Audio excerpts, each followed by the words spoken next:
देखो, ज्ञानी के और अज्ञानी के वृत्तादिक में क्या अंतर है?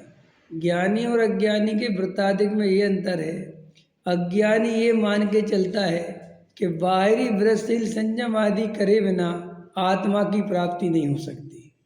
अपने जीवन को जब तक हम तपाएंगे नहीं, इस इच्छाओं को रोकेंगे नहीं, क्रिया नहीं पालेंगे, नियम व्रत नहीं लेंगे, तब तक हमें आत्मा की प्राप्ति। तो अज्ञानी की ऐसी दृष्टि है कि बहिरंग को बदलेंगे तो अंतरंग बदलेगा, और अज्ञानी कभी बहिरंग के बारे में सोचता ही नहीं है। वो तो पूरे टाइम अपने अंतरंग में लगा रहता है।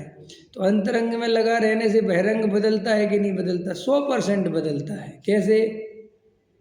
अब अंतरंग में जब उसको आत्मा का आनंद आने लगा और बहुत अच्छा लगने लगा और स्थिरता बढ़ने लगी, तो स्वयं में भी अभक्ष खाने का भाव, गरिष्ठ भोजन करने का भाव समझ में आया?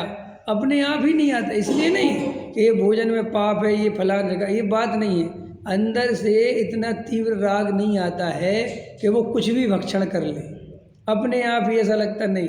फिर और स्थिरता बढ़ती है, तो आज अष्टमी है तो आज और ध्यान करेंगे, आज और अपना कार्य करेंगे, तो आज भोजन का विकल्प छोड़ दो। समझ में आया? तो भोजन नहीं करता।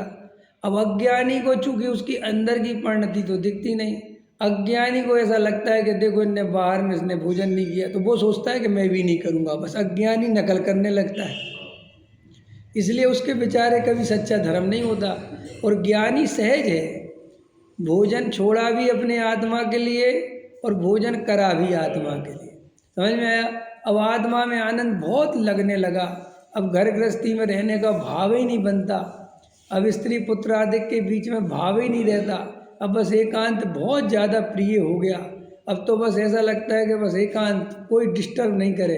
तो अपने आप कई दिन तक जब ऐसी दशा रही तो वह निर्वृत्ति ले ली, चले गए घर छोड़ के। तो इतना है बस, और कुछ इसमें कोई जितना अपन ने जो हल्ला मचा रखा है ये बैराग का और अनुमोदना और बाजे बजा और गाजे बाजे और पता नहीं क्या क्या,